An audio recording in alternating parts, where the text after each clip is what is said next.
Gazipur metropolitan পুলিশের মাননীয় commissioner sir doctor Nazmul Karim স্যারের নির্দেশক্রমে এবং আমাদের ডিসি স্যার রিয়াজ স্যার আছেন, তার নির্দেশক্রমে আমরা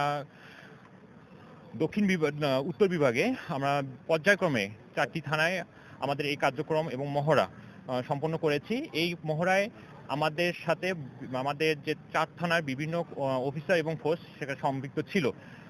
তো আমাদের এই মহড়ার মেইন উদ্দেশ্য হচ্ছে যে গাজীপুর মেট্রোপলিটন এলাকায় যে সকল দুষ্কৃতিকারী আছেন বা আমাদের এই গাজীপুরের আইনশৃঙ্খলা পরিস্থিতি অবনতি বা উত্তপ্ত করার জন্য বিভিন্ন অপচেষ্টা চালাচ্ছেন, তাদের জন্য আমাদের এই একটা শর্ট মেসেজ যে এখানে কোনো প্রকার আইনশৃঙ্খলার অবনতি করা যাবে না, কোনো প্রকার আইনের ব্যত্যয় ঘটানো যাবে না এবং এর সাথে সাথে মাদক এবং ক্রাইম এগেইনস্ট প্রপার্টি বা চুরি ডাকাতি যারা এই সকল অপরাধী আছেন তাদের জন্য একটা মেসেজ যে এই এলাকায় কোনো প্রকার এরকম কোনো অফেন্স বা ক্রাইমে করা যাবে না।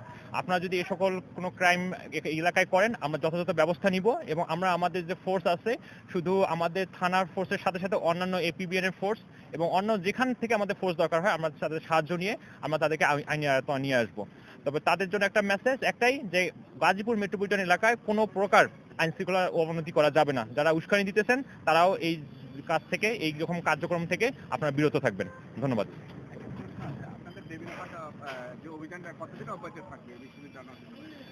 ডেভিল হান্ট যে অপারেশনটা চলতেছে এটা আমাদের গাজীপুরে চলতেছে না, এটা পুরো সারা দেশেই চলতেছে। এই সংক্রান্ত বিষয়ে আমাদের স্বরাষ্ট্র মন্ত্রণালয় থেকে যে নির্দেশনা আসবে সেই অনুপাতে আমরা কাজ করব। আপাতত যতদিন থাকে ততদিন আমরা কার্যক্রম চালিয়ে যাব।